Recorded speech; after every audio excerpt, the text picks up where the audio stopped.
But what's the point? Is historians look at ancient documents and they say if the writer intentionally includes material that makes him or herself look bad, then what does this writer care about? Truth, exactly. That I care so much about truth, I'm willing to present it even if it casts me in a negative light. This is very important. Now you tell me, when we look just at the Gospels, can you think of any material that is included that makes the apostles look bad? Peter denies Jesus. What else? Yeah, Judas, one of the closest members, betrays Jesus and then commits suicide. What else? Okay, they fall asleep where? In Gethsemane, at the point of greatest need. 3 times Jesus says, stay awake, they fall asleep. What else? Doubting Thomas. All you have to, I just heard the name Peter. All you have to do is mention Peter, right? I mean, poor guy gets a bad rap. I think you get the point. The New Testament, in particular the Gospels, is filled with this material that puts the apostles in a negative light. I think you got most of my examples. For one, Peter denies Jesus 3 times, once to a little girl. No offense to little girls. I have a daughter who's 8, right? But why would they invent this kind of story is the question. How about Jesus calls Peter Satan?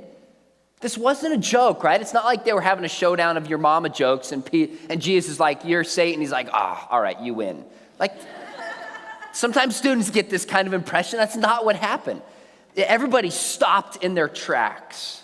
They stopped in their tracks because they called him Satan. Kind of like in Sandlot when he's like, you played like a girl. It was done, right? Everyone's like, no. Same kind of thing. Disciples fall asleep in Gethsemane. They fall asleep in Gethsemane. How about the disciples don't even understand the teaching of Jesus? The parable of the sower. He teaches on it. They take him aside. They go, Jesus, you're a pretty good communicator. Let us help you improve your communication skills. No, they don't say that to Jesus. They go, hey, Jesus, we don't understand. And he goes, you idiots. That's my translation. He goes, what's the matter with you? Why don't you understand? And then an important fact I'm going to come back to later is the women discover the empty tomb. Very, very compelling. In this patriarchal culture, a woman's testimony was essentially considered worthless. She wasn't educated like a man, all right? Now, some of you are thinking, you know what? Women are smarter even if they're not educated, and there's probably some truth to that.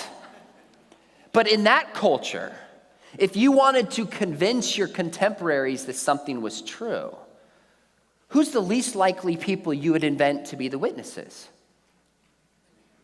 It's obvious.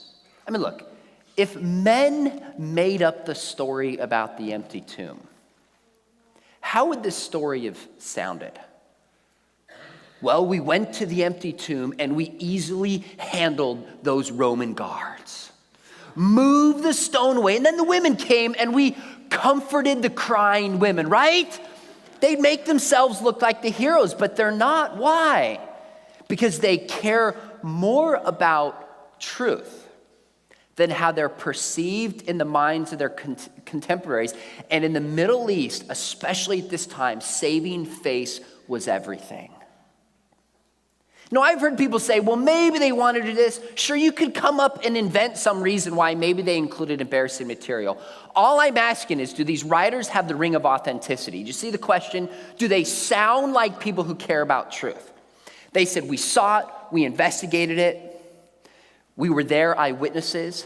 Here's particular facts, when, where, leaders, exactly where this took place. Then they give embarrassing, disparaging content.